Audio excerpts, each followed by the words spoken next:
to be here today. Happy Thanksgiving, Nick, right? That is really sweet. Good to see you guys. Air 5, you won't do it. Oh, you did it. Must be because it's Thanksgiving.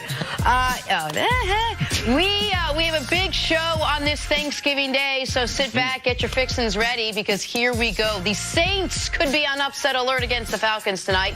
Big night in the NBA. LeBron back in Cleveland, and the Warriors lose yet again. But where else would we start but for the Cowboys? The Dallas Cowboys kicking off one of the best football days of the year, the one that combines Thanksgiving and football. And today it's good football. The Cowboys hosting the Colt McCoys, that's Washington, in a battle for supremacy in the NFC East. Dallas looking to make it 3 wins in a row as they push for a playoff spot at 5-5. Here is Dallas quarterback. I think that's allowed us to get on this 2-game winning streak and get the record back to 500 is because we know our backs are against the walls. Every game matters. Every game is a must-win. Nothing changes this week. All right, CC, we have been talking about this game all week, the implications, what it means for both teams. Now that it is here today, what do you think is the key to this matchup? Well, I'm going to try to make it as simple as possible, because these games on Thanksgiving, where you have the short recovery time, a lot of it you're based on the intel of your scouting department, so you're hoping that they give you a great game plan, because you're not going to be able to walk through plays. You're not going to be able to rehearse a lot. So when the guys get on the field, a lot of things, especially the first quarter, it can be very, very sloppy. Guys aren't used to the speed, the intensity. But as the game goes on, you'll start to see that the continuity and everything of the game will get on par with the NFL game. It's just because it's just very, very hard to be able to do. Just imagine Washington traveling over the holidays with the weather and everything, going to Dallas. Now, Dallas playing at home, they have a huge advantage on Thanksgiving. But the keys to this game is we got to force both quarterbacks to try to be superstars. Dallas, with their great defense, they got to try to force Colt McCoy, be able to take them out of that running game they want with Adrian Peterson, where they can be methodical, give him 20 to 25 touches, which sets up their play action pass. But they got to try to set Colt up to be a hero, where they can put 8 in the box, force them to be able to throw the ball outside, and there's going to be around 4 to 6 plays where Colt McCoy, he's going to be out of the pocket. He's either going to be scrambling. Can the Dallas Cowboys get him on the ground before he converts, either throwing the football or converting that into a pass down the field? Because he's going to try to use his athleticism. As far as Washington's concerned, they are a big physical football team, and they got to force Dak Prescott. We know the numbers. If can he throw for over 300 yards? How many touches Zeke get? They have to force Dak to try to throw the football by putting a lot of people, forcing Ezekiel Elliott to be minimized as his effect on the game. I believe those are the keys to both of these teams to be able to marry each other, put the pressure on the opposing quarterback. A lot of people, understandably, are focused on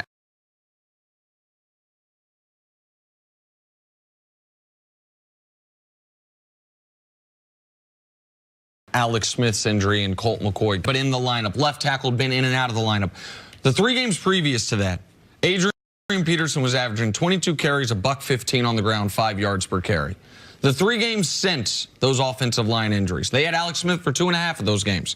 15 carries a game, 45 yards a game, 3 yards per carry. But did they win those games? They won one of those games. Okay. They beat the Bucks 16-3 in a game. The Bucks just were 0 for 5 in the red zone. They have not been able to run the ball the way they want to since some of those big people got injured, which is why Colt McCoy has to play similarly to how he played 4 years ago when he got a win against Dallas on national television. On the flip side for Washington, they have spent consecutive first-round picks on defensive linemen from the University of Alabama, Jonathan Allen and Deron Payne. And those 2 guys have to be monsters in their matchups today to slow down Zeke, so it can be about Dak beating him. And Washington's done a good job in their scouting department realizing what they're going to have to do in that division. Carson Wentz there in Philadelphia, we're going to have to be able to get to him. We know the Giants, they try to be a physical football team. They like to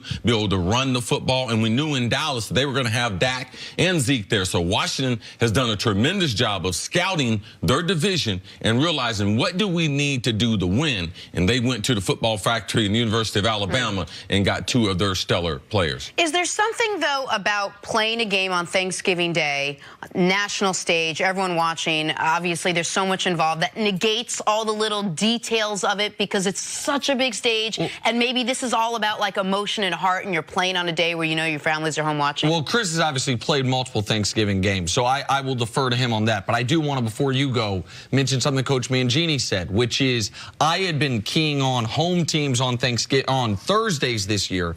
We're 9-2. The only home teams to lose were the bad Giants and the awful Cardinals.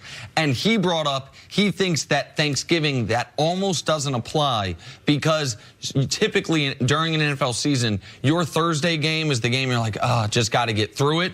But he said that's not how guys feel on Thanksgiving because the whole world is watching. The NBA doesn't even play today. They give the day to the NFL, and C's got experience in those circumstances. Jenna, you make a good point because a lot of it, because you have such a short time to prepare, it's not X's and O's. It's not as if we're going to be able to put in some new schemes. We're going to be able to add to some stuff we were doing. No, because the short week, at the end of the day, typically it's about guys performing. It's simply one guy raises up and has a great performance. That's been my experience. Yes, it's methodical. Yes, your body's sore. You don't feel the way, but the adrenaline, knowing that it is a national audience, that does help. So ultimately, it's just about making plays, and ultimately that becomes more important because you don't have time to build scheme for the opposition. How different is it, because you've played in both these circumstances, on Thanksgiving against a divisional opponent playing Detroit and on Thanksgiving against a non-divisional opponent playing Dallas? Both of the early Thanksgiving games are divisional games. Lions, Bears, and the one we're talking about here, Washington and Dallas. When you have familiarity with the team, played them earlier in the year. For the Washington and Dallas played a few weeks ago. Detroit and Chicago played 2 weeks ago. Play them twice every year. How much does that negate the lack of prep time because it's a divisional opponent? Yeah, it can negate the lack of prep time, but you have to be careful that you don't think you know them as well as you know Dallas. So you have to spend the same amount of time, the same amount of energy. Does it help from your start? Because say on that Monday, you do have a head start on the opposition, but let you know when you look to your left and right, the opposition has a head start on you too. So I think that part probably negates itself.